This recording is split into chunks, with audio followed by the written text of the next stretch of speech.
നിയമസഭാ തെരഞ്ഞെടുപ്പിൽ വടകര സീറ്റിനായി RJDയിൽ വടംവലി. സീറ്റ് ആവശ്യപ്പെട്ട് മനയത്ത് ചന്ദ്രനും MK ഭാസ്കരനും രംഗത്തെത്തിയതോടെ RJD നേതൃത്വം വെട്ടിലായി. സീറ്റിനായി സലിം അടവൂരും ആവശ്യമുന്നയിച്ചതോടെ പ്രതിസന്ധി രൂക്ഷമാവുകയാണ്. അതേസമയം MK ഭാസ്കരനാണ് പാർട്ടി സംസ്ഥാന അധ്യക്ഷൻ MV ശ്രേയാംസ് കുമാറിന്റെ പിന്തുണ ഉള്ളത്. ഘടകകക്ഷിക്കുള്ളിലെ തർക്കം CPIM-ലും അതൃപ്തി ഉടലെടുത്തിരിക്കുകയാണ്.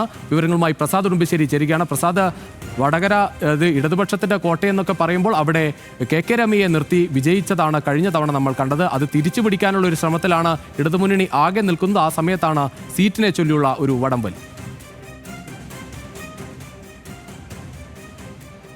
രജീഷ്, വടകര സീറ്റ് സാധാരണഗതിയിൽ വടകരയിൽ എല്ലാ കാലവും ജനതാദളിന് വലിയ സ്വാധീനമുള്ള മണ്ഡലമാണ്. ജനതാദളിൽപ്പെട്ട JDS ആണെങ്കിലും JDU ആണെങ്കിലും അങ്ങനെയുള്ള പാർട്ടികളാണ് അവിടെ വിജയിച്ചു വരാറുള്ളത്. കഴിഞ്ഞ തവണയാണ് RMPയിലെ KK രമ വിജയിക്കുന്നത്. അതുകൊണ്ട് തന്നെ ഇത്തവണ ആ മണ്ഡലം തിരിച്ചു പിടിക്കണം എന്നുള്ളതാണ് ഇടതുപക്ഷത്തിന്റെ പ്രധാന ലക്ഷ്യം.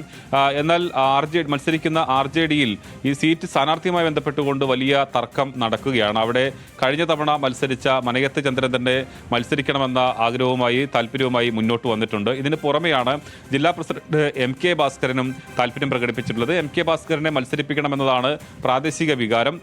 അതോടൊപ്പം തന്നെ അവരുടെ സംസ്ഥാന നേതാവ് MV ശ്രേയാംസ് കുമാറും MK ഭാസ്കരന് പിന്തുണ അറിയിച്ചിട്ടുണ്ട്. പക്ഷേ സലിം അടവൂരും തന്നെ വടകരയിൽ പരിഗണിക്കണമെന്ന ആവശ്യവുമായി രംഗത്ത് വന്നിട്ടുണ്ട്. സലിം അടവൂർ നിന്നു കഴിഞ്ഞാൽ അവിടെ ആ മണ്ഡലം തിരിച്ചു പിടിക്കാൻ കഴിയും, ഇപ്പോഴത്തെ സാഹചര്യത്തിൽ തിരിച്ചു പിടിക്കാൻ കഴിയുമെന്നാണ് ഒരു വിഭാഗം പറയുന്നത്. ഈ ഒരു തർക്കത്തിൽ CPM-ന് കടുത്ത അതൃപ്തിയാണുള്ളത്. കാരണം വളരെ നിർണായകമായ ഒരു സീറ്റ്. പ്രസാദ്, എന്തായാലും വടകര സീറ്റിനെ ചൊല്ലി 3 പ്രധാന നേതാക്കളാണ് ഇപ്പോൾ വടംവലിയിൽ ഉള്ളത്. എന്തായാലും MK ഭാസ്കരനാണ് സംസ്ഥാന അധ്യക്ഷന്റെ പിന്തുണയുള്ളത്. പ്രസാദ് ഉടുമ്പശ്ശേരിയാണ് വിശദാംശങ്ങൾ നൽകിയത്.